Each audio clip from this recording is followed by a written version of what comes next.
Decíamos que la adición electrofílica entonces es una reacción regioselectiva, porque estos reactivos reaccionan con una o con la otra parte de la molécula, con una región de la molécula. Por eso es regioselectiva. Y fue observada por Markovnikov, cuya regla es que el hidrógeno que está actuando como electrófilo siempre se va a adicionar al carbono que tiene más número de hidrógeno. En esa adición electrofílica, lo que obtenemos cuando se obtiene una mezcla de compuestos es que estos compuestos suelen ser isómeros, y en este caso estamos viendo que son isómeros de constitución, ¿sí? Veamos que, o notemos que estamos aplicando todos los conceptos generales de química orgánica ya en esta parte que son reacciones.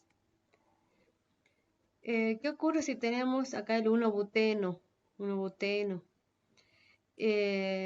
Y queremos adicionarle agua, ¿sí? ¿Tiene lugar la reacción? No, no tiene lugar. ¿Qué es necesario? Es necesario unas trazas de ácido clorhídrico. ¿Para qué? Para que en el primer paso de la reacción sea el protón del ácido clorhídrico en agua el que ataque al doble enlace, o el doble enlace se acerque a ese protón.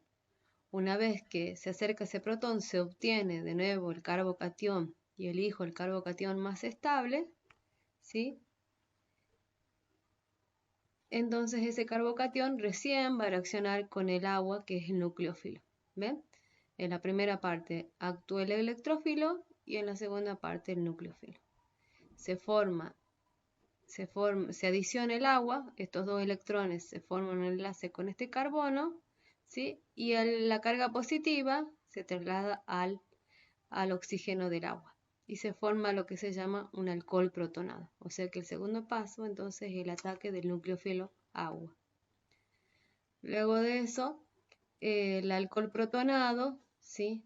El oxígeno quiere recuperar sus electrones, los recupera y se libera el protón. Entonces el hidrógeno, o el protón, ¿sí? Se regenera. Esa pequeña cantidad de ácido actúa como catalizador. Acá vamos a dar otros ejemplos, ¿sí? El texto está en inglés porque lo hemos sacado de la editorial Pearson y tiene el objetivo de mostrarles los ejemplos de estas reacciones. Acá tenemos el 2-metilpropano, 1, 2, 2-metilpropano, 1, 2, 3. Y en el 2 está el metil. 2-metilpropano más el etanol, que va a dar un éter, ¿sí? Y necesariamente necesita un protón para comenzar la reacción. Esta reacción ocurre solamente en presencia de ácidos. ¿Sí? Ahí vemos de nuevo el paso del carbocatión, después el paso rápido del ataque del etanol como nucleófilo, porque tenemos acá el oxígeno que tiene dos pares de electrones para dar. Se forma la especie, el alcóxido, ¿sí? Este catión, y se libera el protón dando un éter como producto. Ahora, ahora ¿qué pasa cuando queremos adicionar ácido bromhídrico, pero ya no en solución acuosa, sino en presencia de radicales? ¿Sí? Tenemos radicales cuando el solvente, por ejemplo, fuera el peróxido de hidrógeno u otros peróxidos, ¿sí? O cuando ocurre la reacción con luz ultravioleta y en un solvente no protónico, un solvente no polar. En esos casos va a ocurrir la adición del ácido bromhídrico, pero el mecanismo va a ser otro. El paso cero, diría yo, es entonces la formación de radicales. Los peróxidos en presencia de luz ultravioleta se generan radicales por una ruptura homolítica que sucede acá. ¿Sí? ¿Se acuerdan? Ruptura homolítica, se parte en partes iguales, entonces genera en este caso dos radicales RO punto. Ese radical RO punto reacciona con el ácido bromídrico también en forma homolítica. Entonces se produce una ruptura homolítica acá entre el enlace hidrógeno y bromo, y el hidrógeno punto se une al RO punto formando un alcohol, un ROH, y queda acá el radical bromo. Ese radical el que va a reaccionar con el alqueno, como vemos acá. Ese radical, con ese punto, ese electrón desapareado, necesita un electrón más. Entonces va a buscarlo en el alqueno. Entonces los electrones se produce de nuevo una ruptura homolítica y un electrón va a ir para este carbono y otro para este carbono. Entonces se va a producir un enlace. Y lo que a la vez que se produce un enlace, se forma un enlace, se produce un radical. De nuevo, el radical que va a tender a formarse va a ser el radical más estable.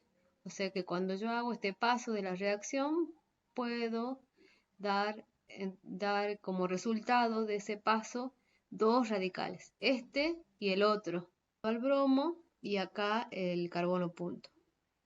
Entonces, con solo ver la estructura, vemos que el radical que va a ser más estable va a ser este radical secundario. Entonces, se forma el radical, la reacción procede a través del radical más estable, ¿sí? Y este radical, ¿sí?, extrae un átomo de hidrógeno de la otra molécula de ácido bromídico, ¿sí? Ese va a ser el segundo paso.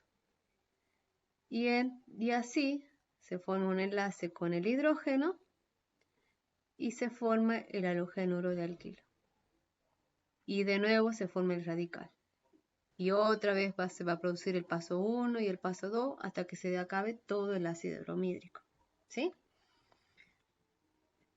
¿Qué estamos viendo? ¿Qué tiene de común con la adición electrofílica? Que procede a través de un intermediario más estable. En la adición electrofílica veíamos que el intermediario era el carbocatión más estable. Acá es un radical, ¿sí? ¿Qué otra diferencia? Que el primero que reacciona con el alqueno en la adición electrofílica era el protón, y acá es el radical bromo, ¿sí? Lo podemos ver la diferencia en una tabla. Esta. Entonces, tenemos una adición al doble enlace regular, que es la adición electrofílica, y la adición en un ambiente radicalario. Las condiciones: va a ser el ácido bromídico en oscuridad, ¿sí?, en agua, por supuesto, en una atmósfera de nitrógeno, y acá ácido bromídrico con peróxidos y la presencia de la luz ultravioleta. La especie que ataca el doble enlace va a ser el protón o un electrófilo en general, ¿sí? Y acá en este caso va a ser el radical bromo. El producto intermediario va a ser un carbocatión y en presencia de radicales un radical. La regioselectividad va a obedecer a la regla de Markovnikov, y esta, como no obedece a la regla de Markovnikov, se llama anti-Markovnikov, ¿sí? Entonces, en la reacción general de adición electrofílica, me da que el electrófilo se adiciona al carbono que tiene más hidrógeno, el producto más estable o el de mayor proporción. En cambio acá, el de mayor proporción es del radical que se adiciona, del hidrógeno que se adiciona al carbono con menos hidrógeno, ¿ven? ¿Sí? Esa es la diferencia entonces entre una adición al doble enlace electrofílica y en un ambiente radicalario, ¿sí? Para poder estudiar y darse cuenta, lo que tienen que hacer es hacer el primer paso y se van a dar si el que ataca tiene que ser un protón o el que ataca es un radical. De ahí ya lo otro sale solo, digamos. Van a elegir el carbocatión más estable, aquí el radical más estable y van a obtener los productos.